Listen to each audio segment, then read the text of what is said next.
बिस्मिल्लाहिर्रहमानिर्रहीम। लीवर की कुछ पैथोलॉजी डिजीज़ रहती थी जिनके बारे में भी हम पढ़ेंगे। सबसे पहले अल्कोहलिक लीवर डिजीज़। एपिडेमियोलॉजी इसकी क्या है? More common in continuous drinkers. ये जो कंटिन्यूस ड्रिंकर्स हैं यानी कि जो अल्कोहलिक्स हैं जो डेली बेसिस पे अल्कोहल इनटेक करते हैं, ये उनमें ज़्यादा कॉमन होती है। Risk of ALD begins at use of 30 grams or more ethanol in a day। यानी कि अल्कोहलिक लीवर डिजीज का जो रिस्क है वो किस टाइम पे होता है? जिस वक्त 30 ग्राम्स या इससे ज़्यादा एथेनॉल को डेली बेसिस पे यूज़ किया जाए, ठीक है, और पर लॉन्ग यूज़ किया जाए। यानी कि 1-2 दिन यूज़ करने से कुछ नहीं होगा, ये ड्रिंकर हो और सालों तक यानी कि जो ड्रिंक कर रहा हो। Women's have lower threshold to develop alcoholic liver disease. जो वुमेन्स होती हैं उनके अंदर इसका जो थ्रेशोल्ड है वो कम है, यानी कि उनके अंदर जल्दी अल्कोहलिक लीवर डिजीज जो है वो जल्दी डेवलप होगी as compare to male. Clinical features: alcoholic fatty liver degrades LFTs and hepatomegaly, good prognosis। Alcoholic fatty liver जो होगा उसमें LFTs जो होंगी वो डिरेंज होंगी, ठीक है। LFTs बड़ी हुई होंगी, नॉर्मल से ज़्यादा होंगी। एंड हेपेटोमेगैली, और उसके अलावा जो लिवर का साइज होगा वो इंक्रीज होगा, इनलार्ज होगा, हेपेटोमेगैली होगा, ठीक है। गुड प्रोग्नोसिस, और इसकी जो प्रोग्नोसिस है वो बहुत अच्छी है। यानी कि अगर अल्कोहल कट डाउन कर दी जाए तो ये दोबारा नॉर्मल पे आ सकता है, ये दोबारा रिवर्सिबल है, ठीक है। Alcoholic fatty liver. Alcoholic hepatitis, jaundice, malnutrition, hepatomegaly and portal hypertension. Alcoholic hepatitis की वजह से जॉन्डिस होगा, ठीक है। जॉन्डिस का आपको पता है कि क्यों होगा? बिकॉज ऑफ लिवर के जो सेल्स हैं उनकी इन्फ्लेमेशन होगी, हेपेटाइटिस होगा, उसमें जो स्पेसिफिक एंजाइम है अल्फा ग्लूकोनाइल ट्रांसफेरेज, वो अनकंजुगेटेड बिलिरुबिन को कंजुगेटेड बिलिरुबिन में चेंज नहीं करेगा, और जो अनकंजुगेटेड बिलिरुबिन होगी उसका लेवल ब्लड के अंदर रेज होता जाएगा। जब ब्लड के अंदर लेवल बिलिरुबिन का रेज होगा तो उस चीज़ को हम जॉन्डिस का नाम देते हैं, ठीक है। मेल न्यूट्रिशन होगी, क्योंकि जो भी हम फूड इनटेक करते हैं लिवर उसे प्रोसेस करके आगे बॉडी को सप्लाई करता है। हेपेटोमेगैली होगी, लिवर का साइज इंक्रीज होगा, ठीक है। पोर्टल हाइपरटेंशन, जिस वक्त हेपेटाइटिस होगा और वो प्रोलॉन्ग हो जाए तो उसकी वजह से क्या होगा? ब्लड के फ्लो में रेजिस्टेंस आना स्टार्ट हो जाएगी। यानी कि ब्लड सेल्स जब इन्फ्लेमेशन होगी तो उसमें क्या होगा कि ब्लड फ्लो में रेजिस्टेंस आना स्टार्ट हो जाएगी, और आहिस्ता आहिस्ता पोर्टल हाइपरटेंशन यानी कि जो इंटेस्टाइन और लिवर के दरमियान जो ब्लड सर्कुलेशन है उसमें ब्लड का जो प्रेशर है वो यूजुअल में जितना होता है उससे इंक्रीज होना स्टार्ट हो जाएगा। इस चीज़ को पोर्टल हाइपरटेंशन का नाम दिया गया, ठीक है। Alcoholic cirrhosis presents with variceal bleed और एसाइटिस, पुअर प्रोग्नोसिस। सिरोसिस में क्या होगा कि पेशेंट प्रेजेंट करेगा विद हेमेटोमेसिस, ठीक है। हेमेटोमेसिस क्यों होगी? क्योंकि वेरिसियल वेन्स जो होंगी एसोफेजियल स्फिंक्टर पे, एसोफेजियल गैस्ट्रो एसोफेजियल स्फिंक्टर पे जो ब्लड वेसल्स होंगी वो डायलेट हो जाएंगी। उनके डायलेट होने की वजह से क्या होगा कि वो इजीली रप्चर हो सकती हैं और ब्लीड कर सकती हैं। जिस वक्त वो ब्लीड करेंगी तो हेमेटोमेसिस होगी, यानी कि ब्लडी वॉमिटिंग होगी, और एसाइटिस। और उसके अलावा सिरोसिस की वजह से पोर्टल हाइपरटेंशन होगा, पोर्टल हाइपरटेंशन की वजह से एसाइटिस हो सकता है, यानी कि फ्लूइड जो होगा वो लीक आउट हो सकता है into the peritoneal cavity and can cause peritoneal effusion, और उसके अलावा with in the abdominal cavity and can cause ascites. Poor prognosis, इसकी जो प्रोग्नोसिस होगी वो पुअर होगी, ठीक है। यानी कि ऊपर वाले दो तो हैं, अगर अल्कोहल को कट डाउन करेंगे तो उनके दोबारा रिकवर होने के चांसेस अच्छे हैं। लेकिन इन केस ऑफ अल्कोहलिक सिरोसिस में क्या है कि लिवर ऑलरेडी डैमेज हो चुका है, अच्छा खासा डैमेज हो चुका है, और जिस स्टेज पे अभी वो पहुंच चुका है वो रिवर्सिबल नहीं है, उसको रिवर्स नहीं किया जा सकता। तो इसकी जो प्रोग्नोसिस होगी वो बैड होगी, बैड प्रोग्नोसिस। इन्वेस्टिगेशन इसमें क्या करेंगे, डिरेंज्ड एलएफटीज, अगर हम एलएफटीज करवाएंगे, लिवर फंक्शन टेस्ट करवाएंगे तो वो डिरेंज्ड मिलेंगे, ठीक है। एएलटी, एएसटी, एसटीपी और वो सारे रेज्ड होंगे। सीबीसी अगर करवाएंगे तो मैक्रोसाइटोसिस मिलेगा, यानी कि जो आरबीसीज होंगे उनका जो साइज होगा वो लार्ज होगा, large RBCs without anaemia. Anaemia की एक किस्म आप लोगों ने सुनी होगी, अगर नहीं सुनी तो अभी सुन लें, मैक्रोसाइटिक अनीमिया, ठीक है। यानी कि उसमें क्या होगा कि आरबीसीज का साइज बड़ा होगा, ठीक है, आरबीसीज का साइज नॉर्मल से बड़ा होगा और साथ में अनीमिया भी होगा। लेकिन if you are finding there are RBCs whose size is more than the normal, ठीक है, mean corpuscle volume more than the normal, then you can diagnose it as alcoholic patient, ठीक है। यानी कि जितने भी अल्कोहलिक्स होंगे उनमें अनीमिया तो नहीं होगा, लेकिन उनमें क्या मिलेगा, मैक्रोसाइट्स। अगर आप उनका ब्लड स्मेयर देखेंगे, सीबीसी करवाएंगे, सीबीसी में आपको क्या मिलेगा, मैक्रोसाइटोसिस, यानी कि जो लार्ज आरबीसीज होंगे उनका साइज इंक्रीज होगा, ठीक है, और उनकी तादाद भी ज्यादा होगी, मैक्रोसाइटोसिस मिलेगा। Hepatomegaly ultrasound abdomen will show hepatomegaly, raised GGT, gamma glutamyl transferase, ये एक स्पेसिफिक एंजाइम है जो सिर्फ और सिर्फ अल्कोहलिक्स में रेज होगा। अगर किसी पेशेंट कोई पेशेंट अल्कोहलिक नहीं है तो उसमें ये एंजाइम कभी भी रेज नहीं होगा। अगर कोई अल्कोहलिक है तो उसमें अगर आपने फाइंड आउट करना है कि वो अल्कोहलिक है या नहीं है, तो उसमें आप एक तो मैक्रोसाइटोसिस देख सकते हैं, उसके आरबीसी का साइज बढ़ा तो नहीं है। दूसरे नंबर पे आप क्या देख सकते हैं, GGT level, gamma glutamyl transferase level. Management इसकी क्या होगी, सिसेशन ऑफ अल्कोहल, इसमें अल्कोहल को बंद करना पड़ेगा, अल्कोहल कट डाउन करना पड़ेगा, ठीक है। गुड न्यूट्रिशन, उसके अलावा जो न्यूट्रिशन है वो अच्छी करनी पड़ेगी, क्योंकि अल्कोहलिक्स में न्यूट्रिशन अच्छी क्यों, मेल न्यूट्रिशन क्यों होती है, मेनली प्रॉब्लम ये होता है कि अल्कोहल ड्रिंक करने के बाद ये पड़े रहते हैं, ठीक है, और उस अच्छी खुराक भी नहीं लेते, वॉमिटिंग वगैरह इनमें काफ़ी ज़्यादा होती है। जब वॉमिटिंग होगी और उसके अलावा इनटेक अच्छी नहीं होगी तो आहिस्ता आहिस्ता जिस्म के अंदर जो रिजर्व्स होते हैं वो डिप्लीट होना स्टार्ट हो जाते हैं, क्योंकि ये क्रोनिक अल्कोहलिक्स की हम बात कर रहे हैं। तो हमारी बॉडी ने कुछ रिजर्व्स रखे होते हैं, फॉर एग्जांपल विटामिन के, आयरन के, हर चीज़ के रिजर्व्स होते हैं, ठीक है। और वो आहिस्ता आहिस्ता वो जो रिजर्व्स होंगे वो डिप्लीट होना स्टार्ट हो जाएंगे, और जब वो फुल्ली डिप्लीट हो जाएंगे तो स्पेसिफिक न्यूट्रिएंट की फिर डिप्लीशन होना स्टार्ट हो जाएगी, कमी होना स्टार्ट हो जाएगी एज कम्पेयर टू नॉर्मल, ठीक है। इनमें क्या होगा कि एक तो ये अच्छी न्यूट्रिशन नहीं ले रहे, दूसरे नंबर पे अल्कोहलिक्स हैं, अल्कोहलिक्स में वॉमिटिंग वगैरह भी आपको पता है कॉमन होती है, ठीक है। और दूसरे नंबर पे ये अच्छी फूड इनटेक नहीं करते। क्यों नहीं इनटेक करते, जब अल्कोहल ड्रिंक कर लेते हैं तो फिर ये 24 घंटे तक सोए हुए हैं तो बस सोए हुए हैं, ठीक है। उसके अलावा corticosteroids Contra indicated in varices, यानी कि कोर्टिकोस्टेरॉइड्स हम दे सकते हैं, लेकिन कोर्टिकोस्टेरॉइड्स कॉन्ट्रा इंडिकेटेड है इन केस ऑफ वेरिसियल ब्लीड, यानी कि गैस्ट्रोएसोफेजियल स्फिंक्टर पे जो वेरिसियल वेन्स होती हैं अगर वो ब्लीड हो रही हैं या वो डायलेट हो चुकी हैं तो उस कंडीशन में कोर्टिकोस्टेरॉइड्स कॉन्ट्रा इंडिकेटेड है। Otherwise we can use that in the management of chronic alcoholics। Non alcoholic fatty liver disease, पहले हमने पढ़ी है अल्कोहलिक फैटी लिवर डिजीज, अब पढ़ते हैं नॉन अल्कोहलिक फैटी लिवर, यानी कि इसमें अल्कोहल नहीं है लेकिन फिर भी फैटी लिवर डिजीज है।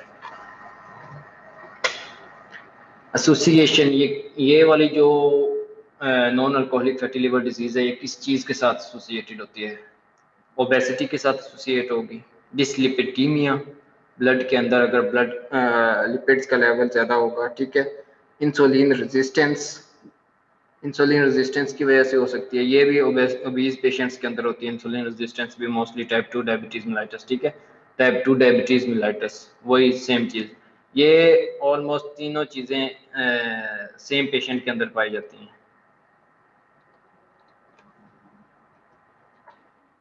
Obesity, insulin resistance, type 2 diabetes mellitus, ठीक है। ओबीज पर्सन के अंदर टाइप 2 डायबिटीज मेलाइटस होगी। टाइप 2 डायबिटीज मेलाइटस होगी तो वो प्रॉन्ग अरसे तक इंसुलिन यूज करेगा, आहिस्ता आहिस्ता इंसुलिन की रेजिस्टेंस भी डेवलप हो जाएगी, ठीक है। और उसके अलावा उन्हीं पेशेंट्स के अंदर फिर डिसलिपिडीमिया भी होना स्टार्ट हो जाता है आहिस्ता आहिस्ता, ठीक है। तो ये मोस्टली ये सारी फीचर्स उस तरह के एक बंदे में ही आनी स्टार्ट हो जाती हैं। Clinical features asymptomatic and deranged LFTs, कोई इसमें सिम्टम नहीं होगी हेपेटाइटिस की, ठीक है। लेकिन इसमें अगर आप एलएफटीज करवाओगे तो एलएफटीज आपको डिरेंज्ड मिलेंगी, ठीक है। Investigations, ultrasound abdomen and viral markers to rule out other causes. हम अल्ट्रासाउंड एब्डोमेन करवा सकते हैं, ठीक है। और उसके अलावा हेपेटोमेगाली को रूल आउट करने के लिए उसके अलावा वायरल मार्कर्स करवा सकते हैं, यानी कि hepatitis A B C D उनके जो मार्कर्स हैं वो करवा सकते हैं, ताकि हमें पता चले कि जो एलएफटीज की रेंज हुई हैं वो किसी वायरस की वजह से तो नहीं है, किसी वायरस ने इन्फेक्शन तो नहीं कॉज की। अगर किसी वायरस ने इन्फेक्शन कॉज की हो तो उसकी वजह से भी कुछ वायरसेस हैं जिनकी वजह से सिम्टम्स आ जाती हैं, लेकिन सम टाइम वायरल हेपेटाइटिस की वजह से भी पेशेंट एसिम्टोमेटिक होता है। तो वायरल मार्कर्स करने से हम इस चीज़ को रूल आउट कर दें कि हाँ वायरल इन्फेक्शन भी नहीं है। उसके अलावा लीवर बायोप्सी हम कर सकते हैं, ठीक है। लीवर का छोटा सा पीस लेंगे और उसकी हिस्टोपैथोलॉजी हम देखेंगे, तो हिस्टोपैथोलॉजी में हमें पता चलेगा कि ये non alcoholic fatty liver disease है, ठीक है। मैनेजमेंट में हम क्या करेंगे, life style modifications. Non alcoholic fatty liver disease में और चीज़ आपको क्या मिलेगी, आप हिस्ट्री लेंगे तो हिस्ट्री के अंदर आपको अल्कोहल इंटेक की कोई हिस्ट्री नहीं मिलेगी, ठीक है। पेशेंट रिफ्यूज करेगा कि उसने कभी अल्कोहल इंटेक ही नहीं की, ठीक है। मैनेजमेंट में क्या है कि लाइफस्टाइल मॉडिफिकेशंस करेंगे, weight loss, dietary changes, physical exercise, वही सारी चीज़ें जो कि डायबिटिक पेशेंट को हम एडवाइस करते हैं। Treatment of dyslipidaemia and insulin resistance, ठीक है। इंसुलिन रेजिस्टेंस का और डिसलिपिडीमिया का ट्रीट करेंगे। उसके अलावा डिजीजेस ऑफ बिलियरी ट्री, अभी बिलियरी ट्री की डिजीजेस कौन कौन सी हैं वो देखते हैं। बिलियरी ट्री का पता है ना, बाइल डक्ट गॉल ब्लैडर के साथ जो के अटैच होती है, ठीक है। लीवर से आ रही होती है बाइल डक्ट, ठीक है। गॉल ब्लैडर के साथ अटैच होती है और आके किस जगह पे ओपन हो रही होती है, स्मॉल इंटेस्टाइन के सेकंड पोर्शन के अंदर। बेसिक एनाटमी इस बिलियरी ट्री की क्या होती है, it consist of fine intrahepatic biliary ducts that drains individually liver segment and from right and left hepatic ducts। इसमें क्या होता है कि इंट्राहेपेटिक लिवर के अंदर छोटी छोटी बिलियरी डक्ट्स होती हैं, that drains individual liver segment, यानी कि जो लिवर के जो डिफरेंट सेगमेंट्स होती हैं उनको ड्रेन कर रही होती है, और ये सारी आपस में इकट्ठी होती जाती हैं। राइट लोब और लेफ्ट लोब से एक एक हेपेटिक डक्ट बाहर निकलेगी, ठीक है। और वो दोनों राइट और लेफ्ट हेपेटिक डक्ट जो होंगी वो आपस में कंबाइन होके कॉमन हेपेटिक डक्ट बना देंगी, ठीक है। कॉमन हेपेटिक डक्ट आगे आके गॉल ब्लैडर के अंदर इंटर हो जाएगी, ठीक है। गॉल ब्लैडर से आगे वो किस जगह पे जा रही है, फिर स्मॉल इंटेस्टाइन के अंदर। Right and left hepatic duct join to form common hepatic duct which is joined by cystic duct to form common bile duct। cystic duct कौन सी होती है, जो कि गॉल ब्लैडर की तरफ जा रही है, यानी कि यहाँ से एक कनेक्शन निकलेगा जो कि गॉल ब्लैडर की तरफ जा रहा है। मैं आपको भी दिखा देता हूँ, आपको थोड़ी समझ आ जाएगी। ये देखें, ये राइट हेपेटिक डक्ट है, ठीक है, जो राइट लोब से आ रही है। ये वाला जो पोर्शन है ये एक इसके दरमियान में पार्टीशन है, ठीक है। इस तरफ वाला राइट पोर्शन है, ये वाला राइट लोब है, ये वाला लेफ्ट लोब है, ठीक है। जो लेफ्ट लोब से आ रही है उसे लेफ्ट हेपेटिक डक्ट बोलेंगे, जो राइट लोब से आ रही है उसे राइट हेपेटिक डक्ट बोलेंगे। दोनों कंबाइन होकर क्या बना रही है, कॉमन हेपेटिक डक्ट। ये वाली कौन सा पोर्शन है, कॉमन हेपेटिक डक्ट। ये वाला क्या है, गॉल ब्लैडर। गॉल ब्लैडर से एक जो निकल रही है उसको बोलते हैं सिस्टिक डक्ट, ठीक है। सिस्टिक डक्ट आके इसके साथ कंबाइन हो जाती है कॉमन हेपेटिक डक्ट के साथ, तो तब उसको क्या बोलेंगे हम, कॉमन बाइल डक्ट। इस जगह पे हम इसे बोलेंगे कॉमन बाइल डक्ट, ठीक है। कॉमन बाइल डक्ट आगे जाके पैंक्रियाटिक डक्ट के साथ मिलेगी। पैंक्रियाटिक डक्ट और कॉमन बाइल डक्ट फिर एक ही ओपनिंग के through second part of duodenum में इंटर हो जाएंगे। सेकेंड पार्ट ऑफ ड्यूडिनम में अम्पुला ऑफ वेटर एक ओपनिंग का नाम है, यानी कि जिस ओपनिंग के थ्रू ये सेकेंड पार्ट ऑफ ड्यूडिनम में अपनी सिक्रीशंस को ड्रेन करेंगे। अच्छा जी, right and left hepatic duct join to form common hepatic duct which is joined by cystic duct to form common bile duct. CBD common bile duct, ठीक है, CBD किसको बोलते हैं, common bile duct, is joined by pancreatic duct and opens into second part of the duodenum. ये pancreatic duct के साथ join होके आगे किस जगह पे ओपन होगी, second part of the duodenum. जिस स्पेसिफिक ओपनिंग के थ्रू ये ओपन हो रही होती है उससे एम्पुल ऑफ वेटर बोलते हैं, ठीक है। Investigations of the biliary tree, ultrasonography हम करवा सकते हैं, ठीक है। उसके अलावा सीटी स्कैन करवा सकते हैं, MRCP मैग्नेटिक रेजोनेंस कोलिंजियोपेंक्रियाटिकोग्राफी, ठीक है, MRCP करवा सकते हैं। उसके अलावा ERCP एंडोस्कोपिक रिट्रोग्रेड कोलिंजियोपेंक्रियाटिकोग्राफी। ये कुछ इन्वेस्टिगेशंस हैं जो कि हम बिलियरी ट्री को इन्वेस्टिगेट करवाने के लिए करवा सकते हैं। इनके बिलियरी ट्री की अगर कोई प्रॉब्लम हो, इन्फ्लेमेशन हो, कोई स्टोन हो, ठीक है, कोई भी प्रॉब्लम हो, उसको डायग्नोज करने के लिए, उसकी इन्वेस्टिगेट करने के लिए हम ये वाली कुछ इन्वेस्टिगेशंस हैं जो हम करवा सकते हैं। उसके बाद बात आ जाती है कोलीलिथियासिस और गॉल स्टोन। गॉल ब्लैडर के अंदर अगर स्टोन हो, जिसको हम पथरी बोलते हैं, ठीक है, उसकी हम बात अभी करते हैं। Cholesterol stones most common cholesterol stone होते हैं, ठीक है। इसकी आगे स्टोन्स की काफी सारे टाइप हैं, इसमें से सबसे ज्यादा जो कॉमन है वो कौन से होते हैं, कोलेस्ट्रॉल स्टोन, उसके बाद पिगमेंट स्टोन, उसके बाद मिक्स्ड स्टोन, ठीक है। सबसे ज्यादा जो कॉमन है वो कोलेस्ट्रॉल स्टोन है। कॉमन एसोसिएटेड विद 4 Fs, यानी कि इन 4 F से आपने याद रखना है, फीमेल होगी, फर्टाइल होगी, फैटी होगी एंड एज 40 ईयर होगी। यानी कि इस एज में और फैटी फीमेल्स जो होंगी और फर्टाइल होंगी, ठीक है ना। फर्टाइल का means can conceive a baby, those females who can conceive a baby those are called fertile females, ठीक है। जब ये 4F इकट्ठे होंगे तो उसके अंदर क्या होगा, सब बहुत मोस्ट प्रोबेबली उसके अंदर गाल स्टोन बनने के चांसेस जो होंगे वो बहुत ज़्यादा हो जाएंगे, कोलेस्ट्रॉल स्टोन्स, ठीक है। उसके अलावा पिगमेंटेड स्टोन्स हैं जो कि ये बिलियरबिन वगैरह की वजह से बन सकते हैं। Mixed stone, cholesterol plus mixture of the calcium salts, bile acids, bile pigments and phospholipids, जो मिक्स्ड स्टोन हो गए इन सबसे मिलकर बनते हैं, ठीक है। और ये लेस कॉमन है। Clinical features mostly asymptomatic, mostly अगर गॉल स्टोन हो तो वो एसिम्टोमेटिक होते हैं, वो पड़े रहते हैं, कोई इतनी प्रॉब्लम नहीं क्रिएट करते, ठीक है। क्लिनिकल फीचर्स, एक्यूट कोलिसिस्टाइटिस,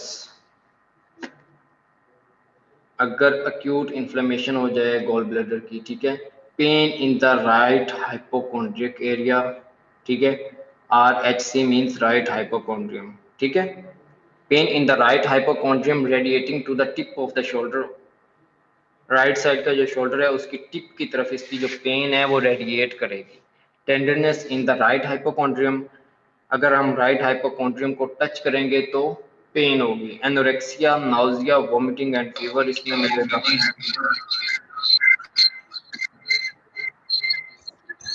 अपना माइक ऑफ करें, ये किसका माइक है?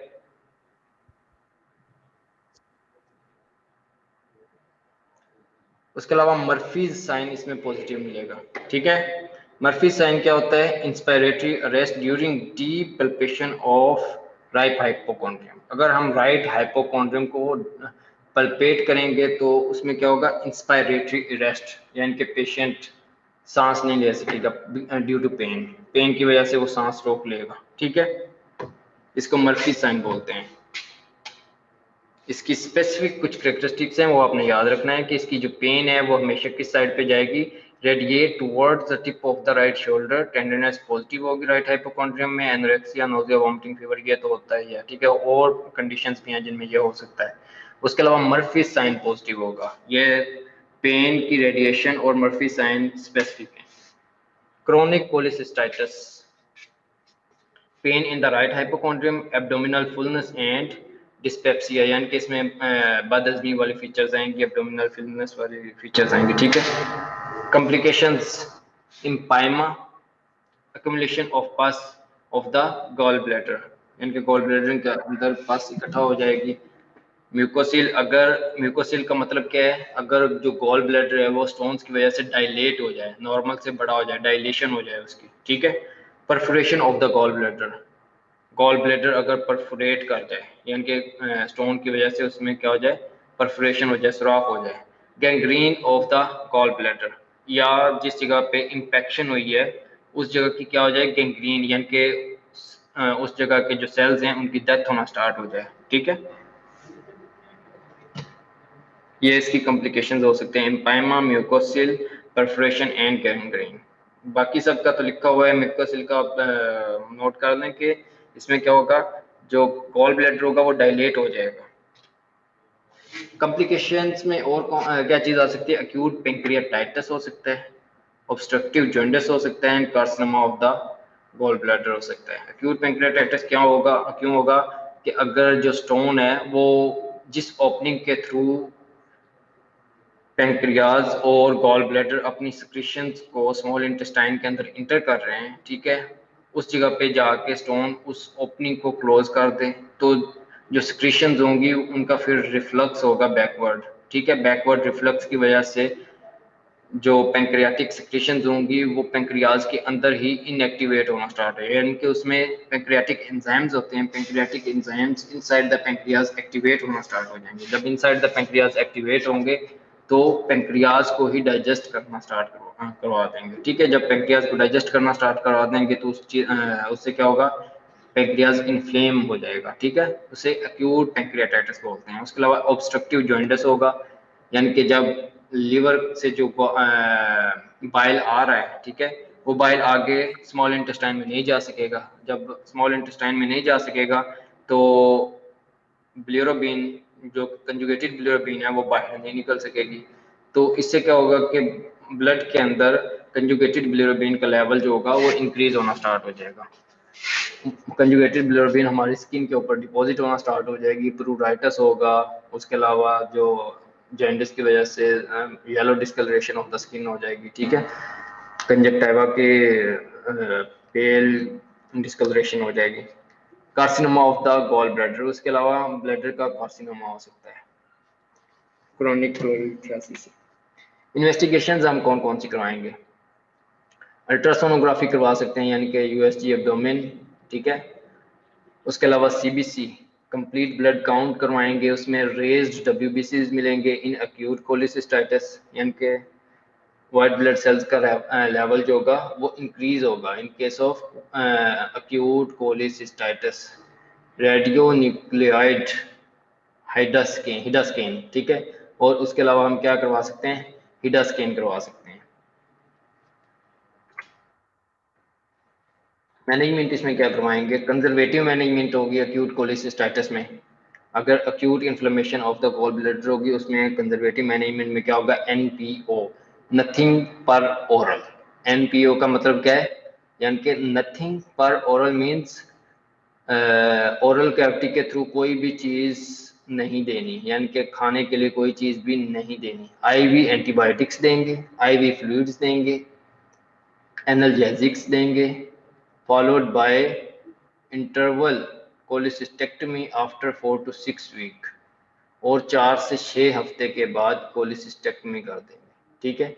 पहले नंबर पे आईवी एंटीबायोटिक्स और एनाल्जेसिक्स दे के पेशेंट को स्टेबल करेंगे। एंटीबायोटिक्स से क्या होगा कि कोई इन्फेक्शन वगैरह है तो उसको कवर करेंगे, उसके बाद 4 से 6 वीक बाद उसकी कोलिसिस्टेक्टमी कर देंगे, ठीक है। इंटरवल कोलिसिस्टेक्टमी से बोलते हैं, यानी कि जब पेशेंट प्रेजेंट हुआ है और जब कोलिसिस्टेक्टमी की है उसमें एक गैप आया है 4 से 6 वीक का, ठीक है, उस चीज़ को हमने क्या कहा है, interval cholecystectomy means removal of the gall bladder, gall bladder को रिमूव कर देंगे।